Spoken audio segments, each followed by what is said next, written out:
रंधन gas अहेतुक दर वृद्धि प्रतिवाद में बिजु महिला युव और छात्र जनता दलर विक्षोभ प्रदर्शन देखा मिलता। कोरापुट बिजु पाठागार जिला बिजु महिला जनता दल पर्यवेक्षक मीरा परिड़ा विधायक रघुराम पडाल नेतृत्व में बिजु महिला युव एवं छात्र जनता दलर नेता और कर्मी माने शोभायात्रा ब्लॉक कार्यालय पहुंची प्रतिवाद सभा करथिले।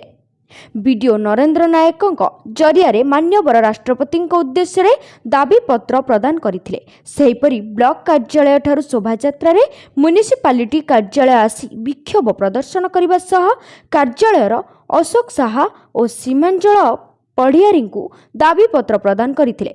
महिला नेत्री पार्वती मस्ते, रीता पाणिग्राही, अंबिका षंढ, लिली बुरुडी, राजेश त्रिपाठी, उत्कल रंजन नायक, रकी पंडा, सुरेश पट्टनायक, अशोक षंढ, संजय महांती, पिंटू साहू, माधव खोसला, सुभाष साहू, निरंजन पाणिग्राही, अक्षय महांती प्रमुख उपस्थित थिले। देखंतु आपण माने समस्त जानिछंती कि 400 टंकार गैस आज 1000 टंकार पहुंची। आज खाइबा तेल हो, इंधन गैस कथा हो, इंधन तैल कथा हो, प्रत्येक जिनिसर अहेतुक दर वृद्धि चली।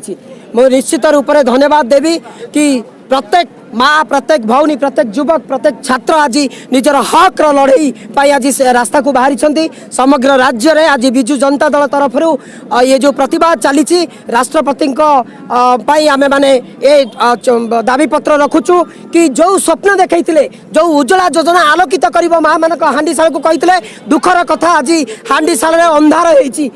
केंद्र सरकार जो अहेतुक भाव में रंधन गैस दर वृद्धि 400 टंकार 1000 टंका पर्यंत नहीं एवं खाइबा तेल आमर पेट्रोल डीजेल एवं दैनंदिन नित्य व्यवहार जिनस उपर जो अहेतुक दर वृद्धि कर चलती तार प्रतिवाद रे आज आम बिजु जनता दल तरफ महिला छात्र युवक समस्ते एकत्रित हो आज महामहिम राष्ट्रपति उद्देश्य आम कोरापुट ब्लॉक एवं म्युनिसिपालिटी रे दाबी पत्र प्रदान करिछु एवं केंद्र सरकार यथाशीघ्र यही दाबी पत्र को स्वीकार करी दरदाम किपरि ह्रास हो से प्रति दृष्टि दिंतु न आगामी दिन में आहुरी महिला युवक एवं छात्र जनता दल आर उग्र रूप देखी कि गाँव सहर पर्यंत निया जलिबारे पछ घुंचा देव नहीं।